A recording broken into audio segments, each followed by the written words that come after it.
Hello, everyone, and welcome to today's SANS webcast, Attacking and Defending Cloud Metadata Services. My name is Carol Auth of SANS, and I will be moderating today's webcast. Today's featured speaker is Eric Johnson, the Application Security Curriculum Product Manager at SANS. If during the webcast you have any questions for our presenter, please enter them into the questions window located on the GoToWebinar interface at any time. Please note that this webcast is being recorded, and a copy of the slides and recording of this webcast will be available for viewing later today and can be found on the SANS registration page. And with that, I'd like to hand the webcast over to Eric. Thanks, Carol. Thank you all for dialing in.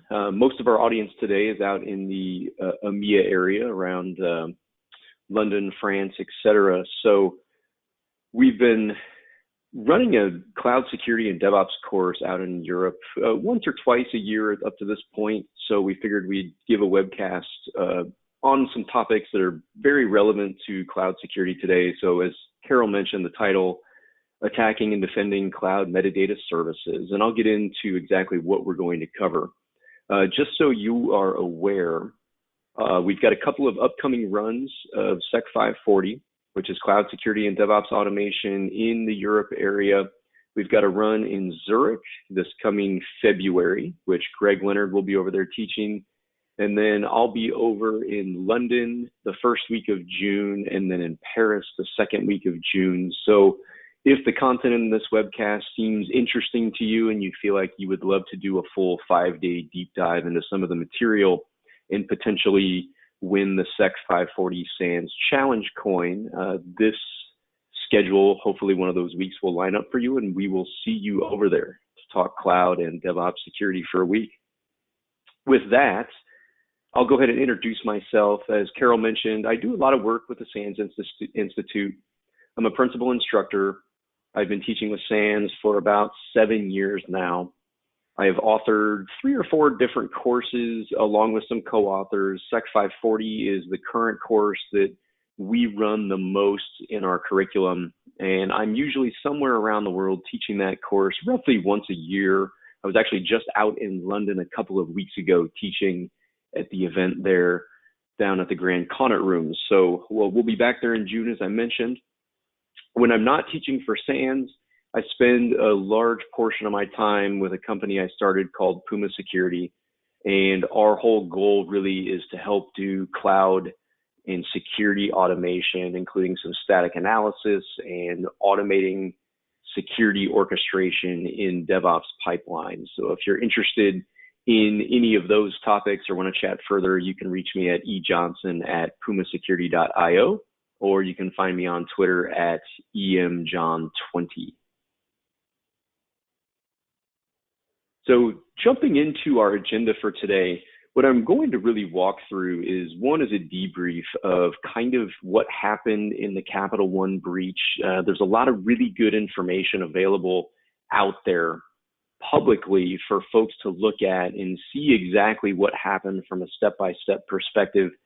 We'll go through exactly what happened. I will walk you through the attacker perspective in the middle portion, and then I'll flip over to Burp Suite, and I'll kind of show you exactly the commands that could be used in an attack scenario like this to extract the keys that the attacker did. And then we'll go through a little postmortem where we can start to look at what could have been done on the cloud side as well as the customer side to improve the overall security of their account. So before I jump in, I just need to make this very clear. Everything I'm about to show you is publicly available from the court affidavit as well as in some blog posts. So I don't really have any internal information from Capital One. I've never worked there. It's really just information that's been pieced together from researchers and the actual public breach notification itself. So that's pretty much where we start. The breach notification, the link's on the bottom right of this slide. They announced the breach on July 29th. And you see that, okay, we know from historical, and even in our class, we talk about Capital One a lot because they have done a really good job of automating their cloud compliance. So they have an open source tool called Cloud Custodian, for example, that runs continuous compliance checks and policies against their account. It looks for misconfigured buckets. It looks for things that commonly get companies in trouble. So when this pops, my initial reaction is, oh no, because they've done a really good job in the community and from the open source perspective of adopting the public cloud and doing a good job of securing it. So they announced 106 million credit card records are stolen, including about 140,000 different U.S. national identifier IDs, along with about 80,000 credit cards that are linked to various bank account numbers. So overall, a pretty damaging breach on their side. And on this Monday night that it's released, I was actually sitting at a SANS conference in Boston. It's a couple weeks after the big AWS Reinforce conference where they were there, and they're talking about a lot of the cool things going on. And immediately, your gut reaction is what everybody else thought is, oh, well, they probably put a public facing bucket on the internet. That's probably what everyone assumed. And then you think about Cloud Custodian and how it's looking for that. You know that they've got a policy that says if a public bucket shows up, kill it or go adjust the access control policy, the ACL, on that bucket and on the objects to make sure that they're private. So from gut reaction, we dig into the actual arrest affidavit and start looking at what was actually reported. And very quickly, we realized that this is not just your normal, I put a public bucket on the internet style breach.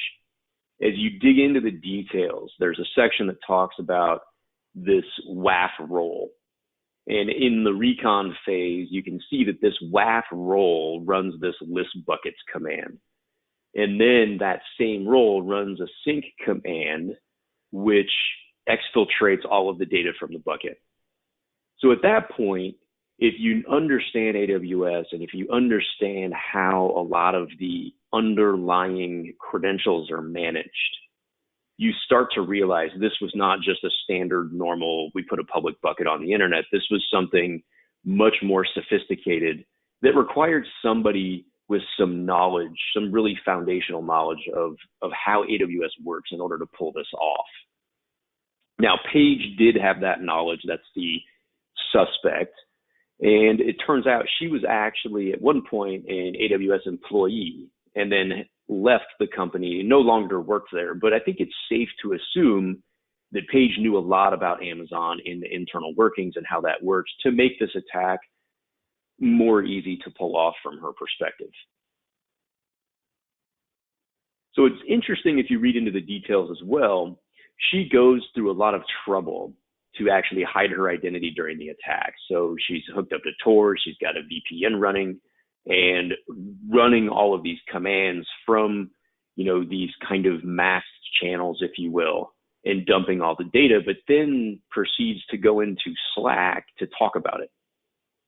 And then taking it a step further, actually takes a piece of that data and publishes it into a public GitHub gist tied to her GitHub account. So I kind of thought that was interesting because why go through all the trouble to hide all your traffic and then put it in a public Git gist? So it seemed to me that potentially she wanted out, right? Maybe something happened and she realized I just kind of want to admit to this, so I'll put it in this public repo. But either way, that gist was reported to Capital One by an anonymous responsible disclosure email saying, hey, it looks like some of your information is in this actual gist here. And then they circled back and ran their incident response and realized, well, this is what happened. And they went and looked at their CloudTrail logs to figure out exactly what happened. So on that night, July 30th, so we're looking through everything and I'm reading Twitter and I see a senator here in the US from Oregon pretty much just out of the blue saying, oh, I'm so sick of these corporations, failing cybersecurity 101. And if you read the affidavit, out of the box that this was not just a public bucket, which is what the senator was assuming. So I may have been in a bar at happy hour and had maybe a beer or two and decided that, look, the senator needed to know that this was much more than a cybersecurity 101 attack. There was a pivot through a vulnerability in a system or a firewall. They stole credentials from an instance running a service, and then they escalated those credential permissions and actually gained access to the bucket. So it's up to you. I'll let you decide at the end. You can tell us during the Q&A session, for example, if you think this is cybersecurity 101, or if you think this was a more sophisticated attack. But I will continue to walk you through exactly what happened here as we head off into our next section.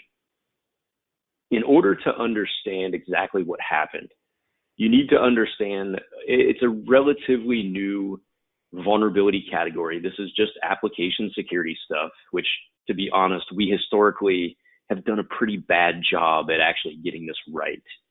But server-side request forgery, often acronymed SSRF, is really where the attack started. So in the affidavit, if you remember that role, the WAF role, that's what actually issued the rogue commands. Now, everyone up front is speculating which WAF caused this problem. Now, what we know, or at least what I was able to deduce just because I use the AWS WAF fairly often, is that the AWS WAF couldn't have been the culprit because that WAF doesn't run under an IAM role. It's very tightly integrated into the various load balancers and API gateways in CloudFront distributions. There's not really a service account role associated with that running on a VM. So we kind of ruled that out. And then on August 2nd, Krebs on Security posts an article that calls out Apache and Mod Security. And so suddenly we know, okay, there was a virtual machine, an EC2 instance that is running Apache and Mod Security, and it was running under this IAM WAF role. So you can kind of piece all that together. The question that I still don't really know the answer to, and I'm not sure if anybody does, was how could you actually misconfigure Apache and Mod Security to have this server-side request forgery vulnerability in it? I've never seen that capability. And as you see, Christian, whose tweet is on the slide, also said the same thing. He said, look, I wrote a book on Mod Security, and I can't see how you can configure the WAF for SSRF. So speculation at this point still is that, okay, it was an Apache server running an application, and it was running Mod Security, and Mod Security maybe didn't have a rule that blocked SSRF. But the application itself that it was protecting was where the SSRF vulnerability actually exists. And I don't know that for sure, but that seems to be the consensus, is that this was in an actual application, and Mod Security maybe is being unfairly blamed for this. But that's kind of what you can see, at least in the public information. So taking a look at SSRF a little bit closer, what's actually going on here? Now, at Puma Security, we have a rule, and we've got a C# scanner, and what it does is it actually looks for SSRF vulnerabilities. So this is a snippet of code that we would flag with our scanner. And what it's doing, this is a GET request, and you can see on line 1, that target parameter, that's a URL parameter called target, is passed straight into an HTTP client that is making a GET request to whatever endpoint you put in there. So there's a little bit of an application security issue here, and we'll get into the fixes later. But overall, we're trusting that the user is going to give us a URL that we would expect here. So our normal use scenario, if you take a look at from more the front end that's going to happen, we've got this awesome app.com, a forwarding endpoint, and then there's your target parameter. And maybe this request forwarding is expecting a request to some internal system like awesomeapp.com/API/users.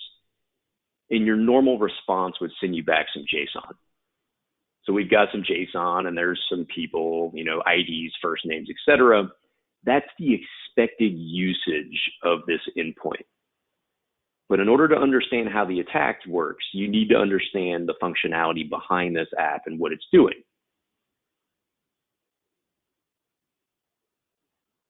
The next thing you need to understand as we go into section 2 is where AWS and all of the other cloud providers, to be honest, store temporary credentials on the virtual machines themselves.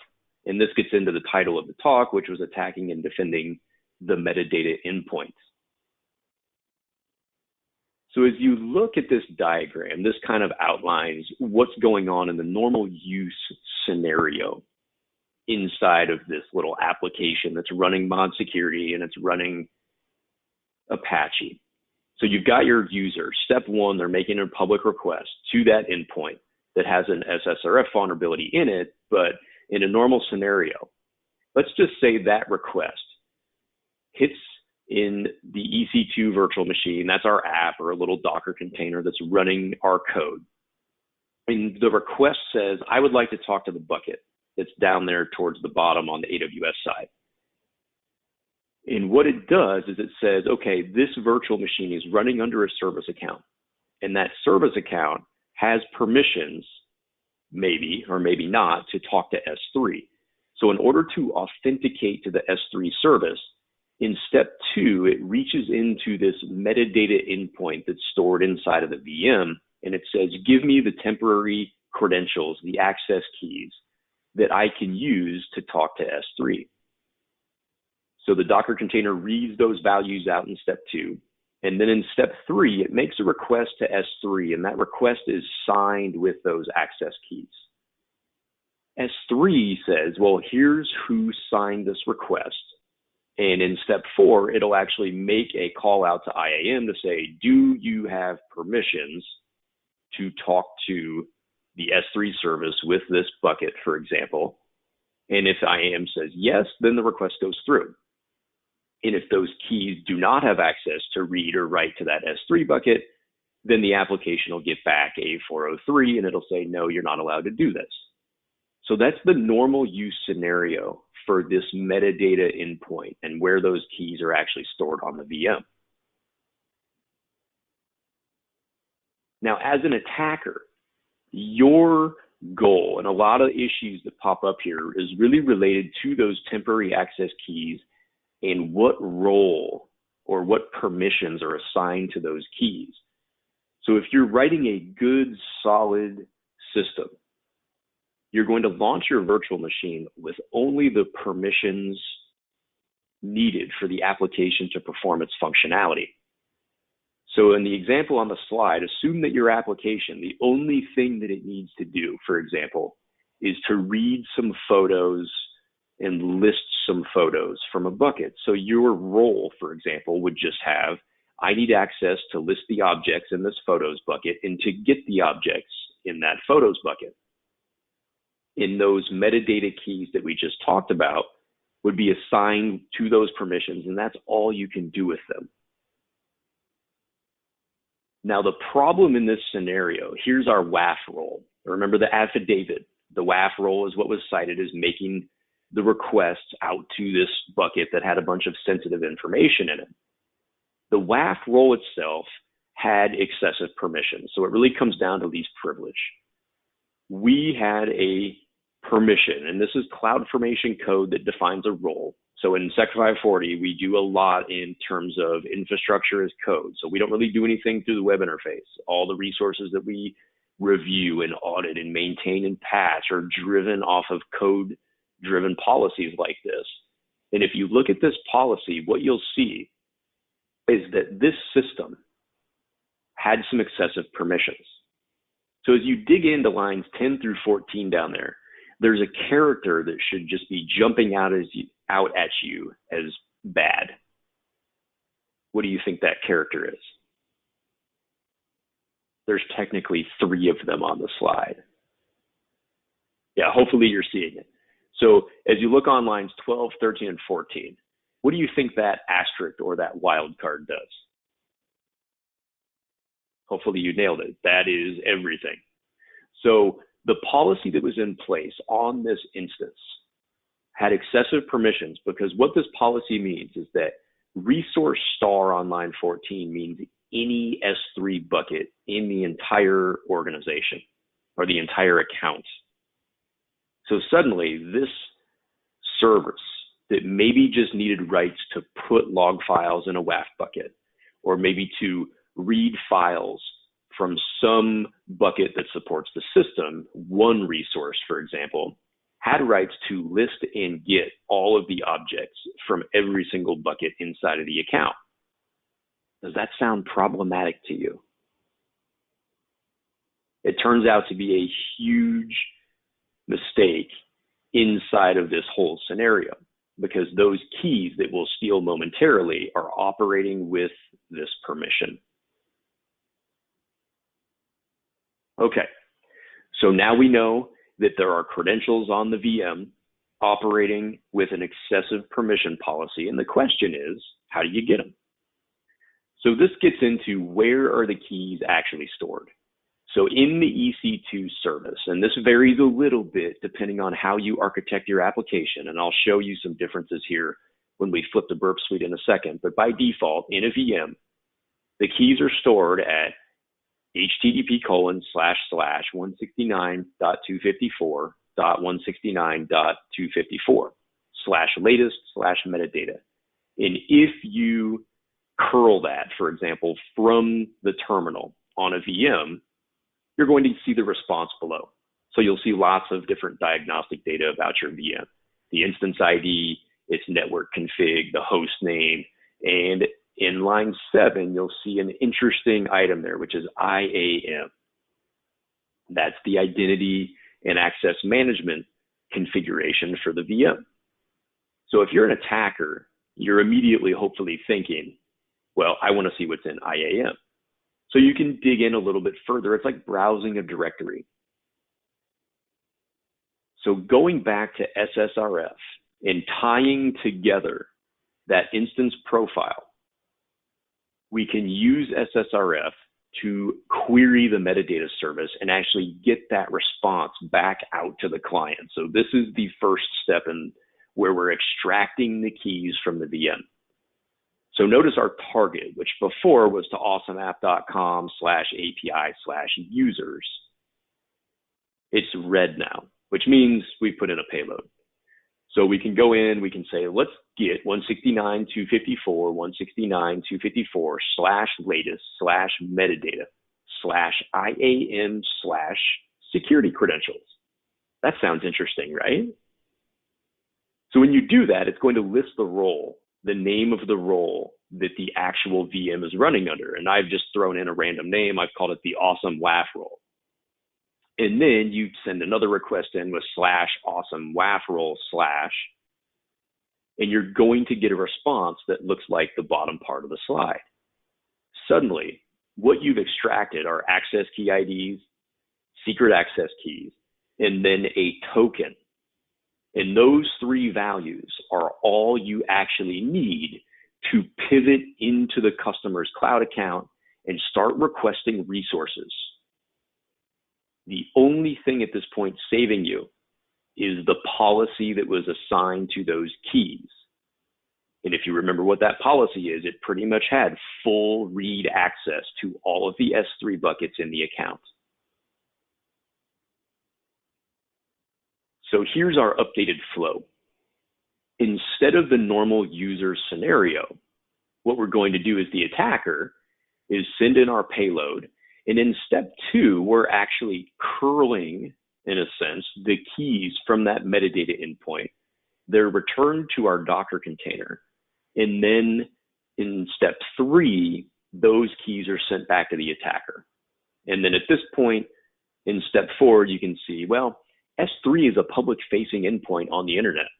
We can go invoke the S3 APIs from our laptop, from the middle of the US. I'm in Iowa, so I could just do them from my laptop right here in Iowa and call the S3 endpoint and start investigating, querying, listing, and extracting all of the objects from that customer's account if I know what those key values are. So that's the next step in our pivot. So before we get into the data exfiltration, I'm going to switch the screen over to Burp Suite. So you should see Burp Suite right now. If you don't, please drop a chat or something into the GoToWebinar controller. You can let Carol know, and I can double check to make sure that I've got the right screen shared. So hopefully you're seeing Burp Suite. And what you should be seeing is you look at the actual request I've got here. This is something I set up in a demo account and something that we've maybe built into some labs for Sec 540. But what we've got is this query to /API/HR/data.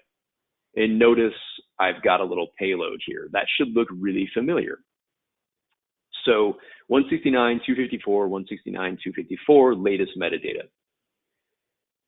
Now, the first time I did this, I was expecting to get the metadata directory structure that I showed you. And what I got essentially was an exception, and it was a 404 error. And I looked at this, and I know that this is running in a container. And what I realized is it also kind of illustrates that Amazon has evolved their service from EC2 as they move out into other services that are running on other VMs. Because the application I'm running this from is actually running inside of a Fargate, which is a serverless container service, if you want to think of it that way. So I'm not maintaining the VM. Amazon's maintaining the VM, and they're just launching my containers out into clusters for me. So the attack actually is a little more difficult if you end up attacking an application that's running out in a container service. So I had to do a little more research. So the standard EC2 metadata pivot is a little different if you're running inside of a container service on a VM rather than running your app directly on the VM. So that's actually a win if you think about it for Docker and for running things in a container cluster, because now that attack doesn't quite work the way that is pretty well known. So I dug in a little bit further and I said, okay, in Fargate, where are the metadata keys? Where's the metadata endpoint? Because they're on there. When I'm making requests to Amazon resources, it's getting keys from somewhere. And typically it's either in an environment variable or it's in the metadata endpoint. So you just have to figure out where they are. As I dug into the ECS service a little bit, what I found is that in ECS, they're in a different location. So notice now I've got some JSON showing on the right-hand side of the screen here. And it's because the metadata endpoint in ECS is actually at 169.254.170.2. And the documentation shows you that. You just have to know where to go look for it. So if you hit /v2/metadata, notice we've got some JSON over here. And at this point, I'm thinking, oh, okay, I'm good. I just changed the query. Now I've got my keys that I want, and I'm off and running. Except if you read through this JSON, what you're going to see is that there are no keys in there. The access keys I need are not in the metadata endpoint JSON anymore. So it's another indication that Amazon is starting to harden or obfuscate where these keys are a little bit. So you've got to dig a little bit deeper. And if you dig into the documentation a little bit further, what I found is that the keys themselves are not in metadata. So I'm disappointed. Now I need another application vulnerability in order to go get those keys. So what you'll find is that the credentials themselves, and I'm going to flip forward just so you can see what the actual endpoint is. You'll notice now we've got a 170.2/v2/credentials, and then this big random UUID. So it's documented. Here's where it is. But the interesting part is that this UUID is not predictable. It is a completely random UUID that you, the attacker, can't really get, or you don't know it. You have to brute force this, which would take forever and cause too much noise, or you have to go get it through another application layer vulnerability. In order to get it, you need access to the environment variables. So then I spun up another endpoint in our container, and this is a local file inclusion style vulnerability that essentially lets me cat the proc self environ file. And for those of you that have done kind of red teaming and extraction in a Linux environment, know that the environment variables are in proc self environ. So when I query file proc self environ, I am seeing the environment variables, and notice what's in the environment variables right here. So we've got this environment variable called AWS container credentials relative URI. And notice what that value is set to, /v2/credentials. And then we've got our random UUID. So putting that all together, if you've got a vulnerability that lets you dump the environment variables and you have SSRF, which we're now combining two attacks, making this a little more difficult, then you can go dump the creds out of the Fargate environment. So putting it all together, remember this value /v2 credentials random UUID. We request the metadata endpoint IP address, and then we tack the value of the environment variable onto the end of that. And now we've used SSRF to go get the access key ID, the secret access key, and the token. So we can still get them, and they're still stored in the environment. They have to be there somewhere.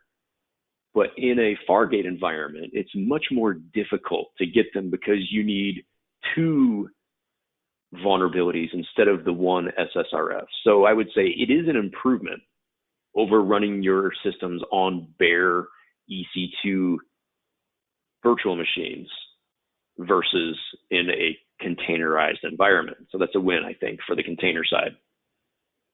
Either way, we've got keys. So let's flip back to PowerPoint. I'll show you a couple of commands quick, and then we'll just run those commands. I've dumped some keys off of my environment, and I'll just run the commands from the terminal, show you how simple it actually was to download the 160 million records. So after we've extracted the keys from the metadata service, it's really all about what the permissions are.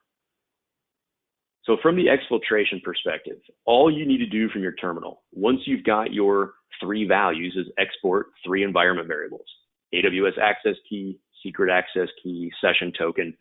Set them to the three values that you just dumped off the instance.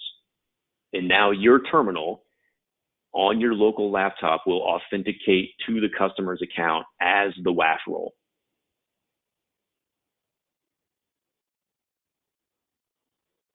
So what commands can you run? Now, if you understand the AWS API, these are very simple commands. We have an AWS S3 API and then list-buckets. What do you think that does? That's going to go in and run the list buckets command, which says what S3 buckets are in the account. Think of this as your recon phase. What objects or what storage areas do I have access to? And because of that wildcard, remember it was list star resource star, this command succeeds and you're going to see all of the buckets in the customer's account. One of them, and I've got one in my account called credit card applicants, which is similar to what they may have seen, shows up in the list. So now we know the name of the bucket. Let's run another command that says list objects -- bucket, give it the name of the bucket you're doing recon on, and suddenly, because I have list star resource star, I'm going to actually see all of the different objects. And if you ran this in that scenario, you would see 160 million different objects returned to you, which would include all of the different account records, etc. Okay, well, that's easy. Now, how do you exfiltrate? So we've moved from recon into exfiltrate, and it's just one line of code. AWS S3 sync. And we're going to give it this S3 path, and then you just put in the local directory, and suddenly your laptop is exfiltrating 160 million files out of that bucket. So that's all you needed to do to go from SSRF to remote code execution on the actual cloud environments. All right, so I'll run these commands for you real quick. So I've got a terminal set up here. So you should be seeing the terminal, and our 3 commands are relatively straightforward. So I've already exported the keys. So we've got an AWS S3 API, and all we're going to do is do a list buckets. And let's see what buckets are in Eric's Playground account. So you'll see quite a few in here. I've got some various SANS workshops, some of our lab environments, etc. But if you scroll up through, we're going to see here's our credit card applicants bucket that we want the data from. So you could see hundreds in here, or 1. It depends on what that policy is, or you might get a 403 if you're not actually allowed to do that. So now we know the name of the bucket, and we can run an AWS S3 API, list objects, and then you've got to tell it which bucket you want to actually view the objects for. So as we run that, we're going to get a list of files. And as you can see, these are tax forms. These W-2s are just US tax documents that you would have to turn into the government at the end of the year. So in this moment, you're seeing all of the objects that are in there, and you ask yourself, does that look interesting? Is that worth dumping off to my system? So in this moment, the attacker says, yes, I might set off some alarms. This might be really noisy, but the fastest and easiest way to actually dump this data out is to run an S3 sync command and give it an S3 path to that bucket. Oops, credit card applicants. And then we'll just do a local path, downloads, and I'll just put a data dump folder in here. And we hit enter on this, and notice it just dumped out those tax forms very quickly, just making get object after get object after get object request to my local machine. And that's all it took. So we needed an SSRF payload, and then we needed to run those couple of commands to dump all of those 160 million records out of the target or the attacked account. So what do you think? Is that cybersecurity 101, or do you think it's a little more sophisticated than putting a public-facing bucket on the internet?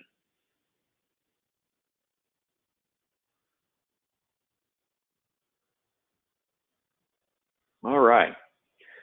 So flipping back to the PowerPoint, let's wrap this up with a little post-mortem, and we'll talk about maybe what went wrong and what could be improved on both sides. So we'll talk a little bit about what AWS could improve, and it really goes along the lines of that evolution that we saw from EC2 into the Fargate service, which is just hardening the metadata endpoint. So what else could they do?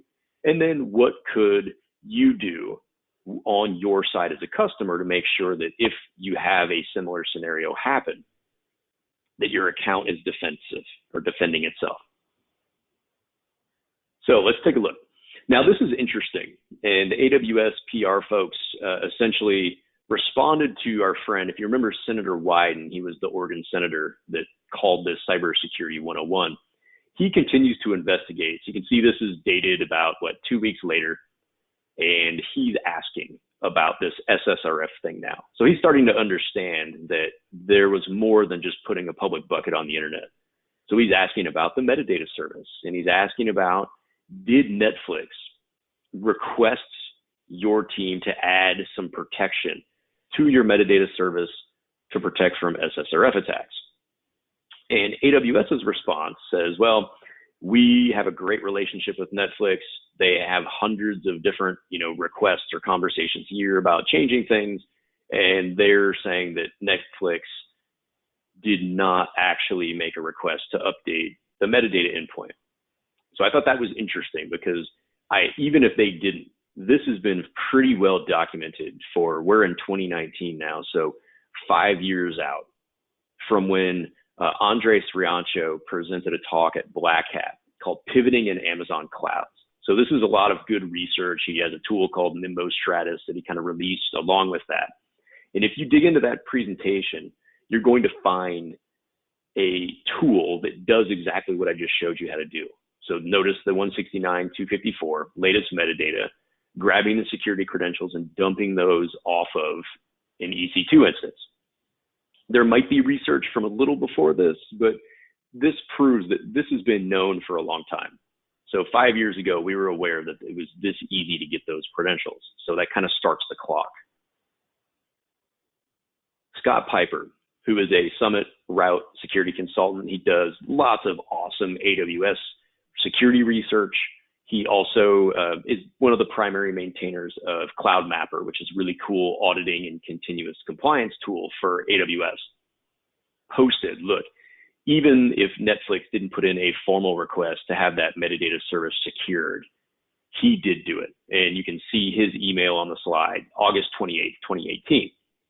So he puts in a request to have the metadata service secured and still no change. So a year almost before the breach happened, there's at least one request officially submitted saying that this is a problem. We should probably do something about this.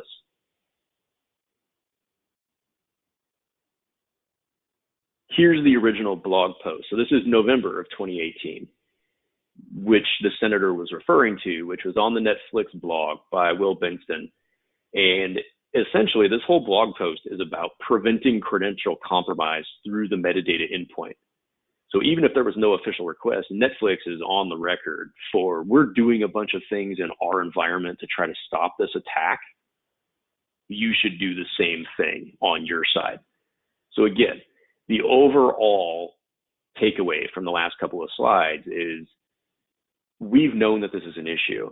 And I suspect that given the high publicity around this breach, because Capital One is a huge AWS customer and they're doing some amazing things in that cloud, the demo that I just walked you through as far as curling that endpoint, et cetera, probably won't work a year from now. Because what some of the other cloud providers have done, and I'm showing you examples on the Azure in the Google side, is just added one custom header to curl that metadata endpoint. So you can see there's a metadata flavor header for Google, and then Azure is just metadata true. And the idea is that if SSRF is used for this, we have no control over the custom headers that are being inserted into that request. So I can't force the application to inject this header. So it's going to make that 169.254 latest metadata request, but the header would be missing and that request would fail. And I wouldn't get my keys, which is good from a defensive perspective. The other part to this that could be improved as far as just the metadata service goes is taking a look at the origination or the actual source IP address that's making the request to the metadata endpoint. They know the IP address potentially that it's coming from. So could we maybe match up and say, look, if you're getting a request from the service itself, potentially maybe we can block things. So the idea would be your metadata keys are being called from this EC2 VM, which has a private IP address in a virtual private cloud network. So if I extract those keys and I call them from my laptop, suddenly that IP address is now different. So that anomaly could also be built into the system where we say, look, those keys are only supposed to be called from this VPC, and we can deny the request there. So there's a couple of improvements overall that could be made to the metadata service to try and stop this from happening.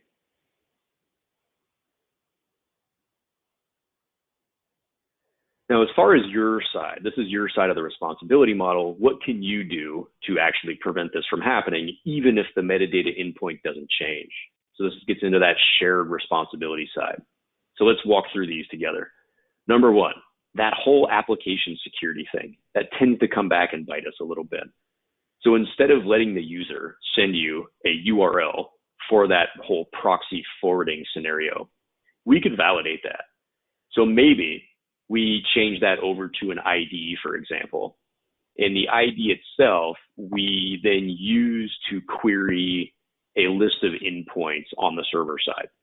So if the ID is invalid, it's not going to return an endpoint. We know that somebody has tampered with the value, et cetera, and we don't make a request to some rogue URL on accident.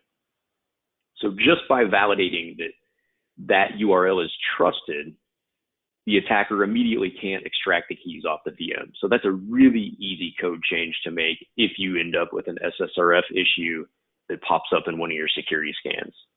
So validate the data. That's control number one.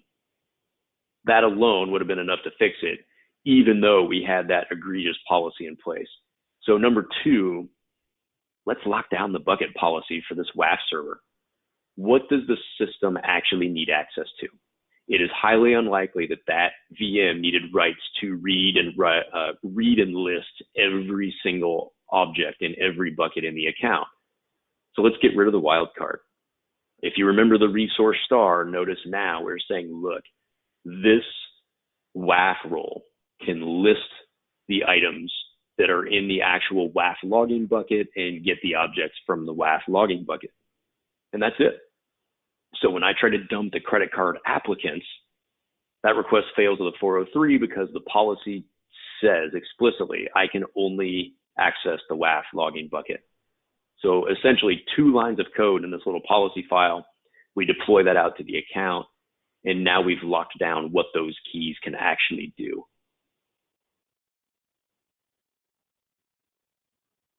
Next up, VPC endpoints are a way for you to mask your service or make your service communicate with some AWS resource internally within your virtual private cloud network instead of routing out through the internet.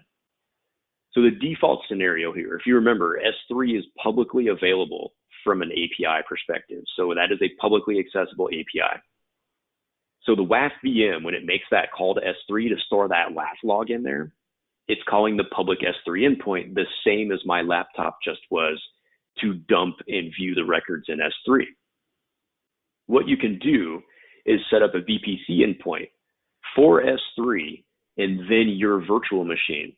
When you make a call to S3 to store the WAF log, you can use this private internal API endpoint, and that doesn't go out over the internet. So we're actually shielding some communication from the internet here. Now, the best part about that is that we can start to do what I described as far as what maybe the metadata service should be doing on its own, which is blocking requests with those keys that don't originate from one of my virtual machines. You can build a bucket policy after you create your VPC endpoint. And what you can say is, look, on the credit card applicants bucket, we are expecting all requests to that bucket to come from this virtual machine in our cloud. So if you extract the keys and you make the call, this bucket policy essentially, as you look at line 3, it's deny. Line 4 and 5 say all actions and all principals on the resource for credit card applicants if the originating source of the call is not from one of our VPCs, our virtual private cloud networks. So this policy alone would have blocked access to our attacker dumping that data because the request is originating from my laptop, not from a customer-owned virtual private cloud network. So this endpoint policy is very powerful in terms of where you can actually interact with the backend S3 resource from.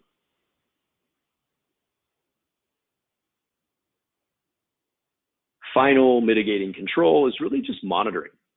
We've mentioned the anomaly between the VM's IP address talking to the bucket and our attacker from their laptop talking to the bucket.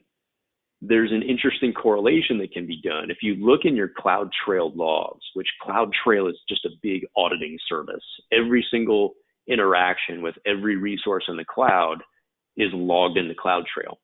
So I'm showing you one example where one of my VMs, you know what the access key is, which is the username, essentially.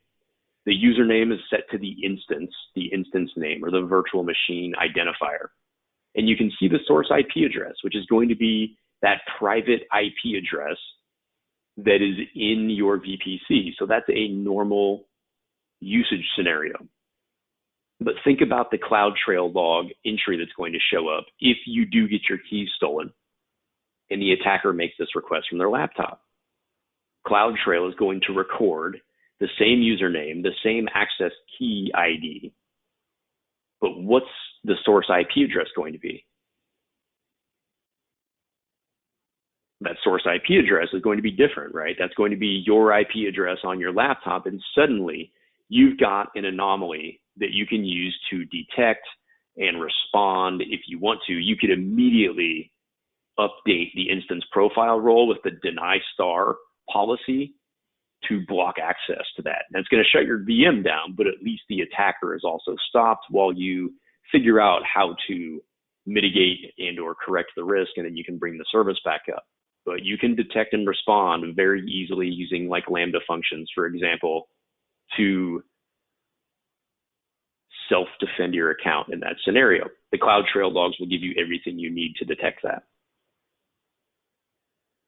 One final thing I will mention is there's a fun little tool out there for Canary tools that essentially has a Canary token alert that allows you to install this on your VM, and it's going to say, look, if somebody accesses the metadata service from your actual VM, it alerts you and it notifies you. So this Canary token tool is pretty slick. If you get that set up on your VMs, that's a way to be notified immediately on all interactions to that metadata service.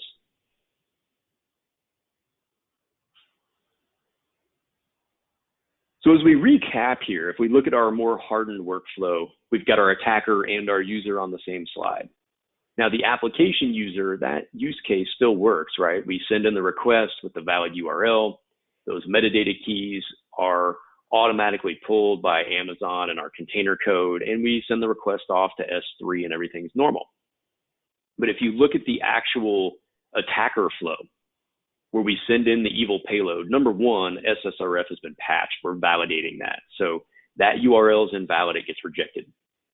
Even if the URL was accepted, as we curled that metadata endpoint, Canary tokens or your CloudTrail log scrapers, etc., might detect that we just queried that key and alert you immediately. And then even if the attacker did extract the keys and they tried to invoke the S3 bucket directly from their laptop, remember the VPC endpoint that we put in place and the policy, where now that S3 bucket is going to deny requests, all requests that do not originate from our little Docker container running inside of our VPC. So a nice little walkthrough of all of the different controls that could be in place to protect those metadata endpoints. With that, we're getting close to the end of our hour, so hopefully you enjoyed the walkthrough and the small little demonstrations and some of the mitigating controls to help harden your cloud. So at this point, Carol, I will go ahead and open it up for questions. If you think of one later, you can email me at ejohnson@pumasecurity.io or at emjohn20. You can DM me on Twitter, and I will get back to you as time allows. So thank you for attending, and we'll open it up for questions. All right, thanks for that great presentation. We do have a couple of questions ready here. However, if anyone has a question for Eric, please put it in the questions window. This first one came in about 30 minutes ago. It says, was the problem here also, and with SSRF in general, that the scenario breaks single origin policy, but CORS was not configured properly? So SSRF in itself is not necessarily related to CORS. And CORS essentially is allowing more HTML5 style apps to communicate cross-origin to other APIs on other systems kind of around on the internet, essentially. SSRF essentially is just a way to force a system to make a forwarding or a proxy request to some other backend resource. And that code that I showed you wasn't really specific to CORS. All it said is, here's some incoming URL, and I want you to go just make a GET request for it. So it's really trusting the client a little bit too much.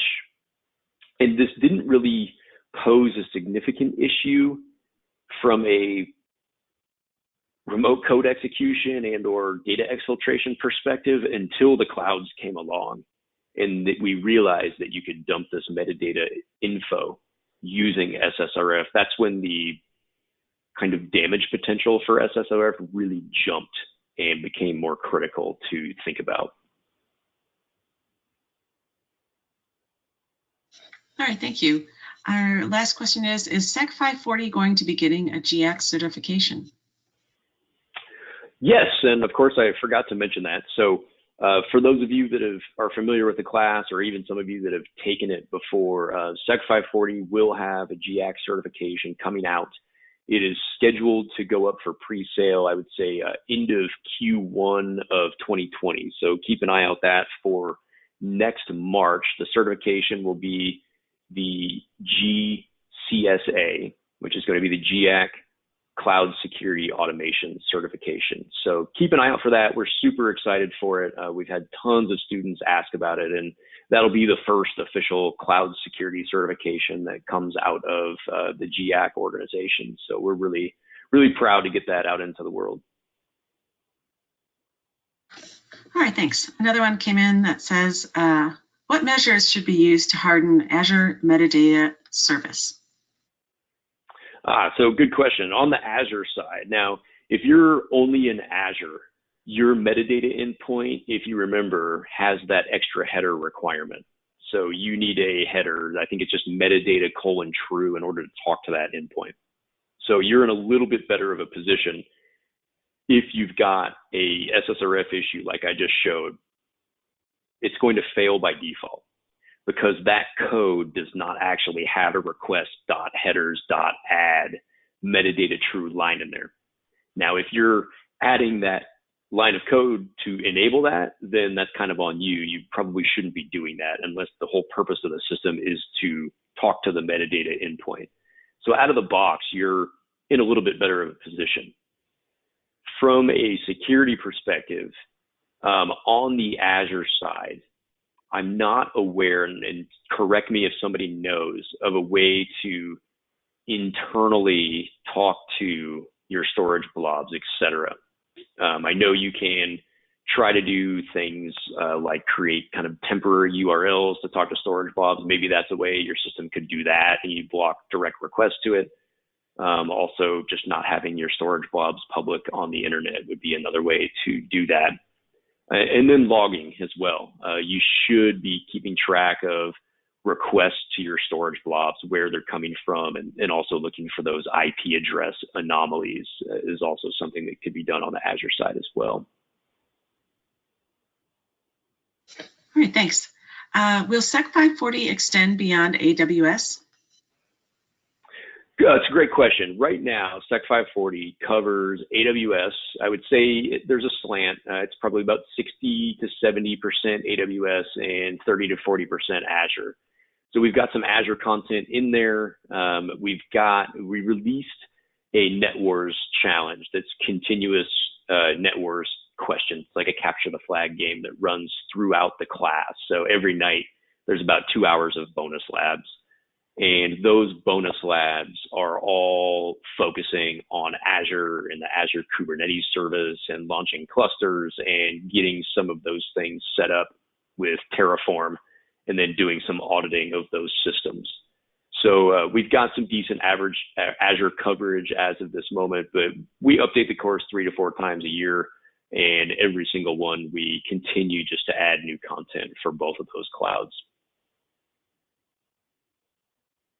All right, and the person who asked a couple of questions says, thank you, Eric. That's all Absolutely. the questions. And that's all the questions we have for today. Thank you so much, Eric, for your great presentation, which helps bring this content to the SANS community. To our audience, we greatly appreciate you listening in.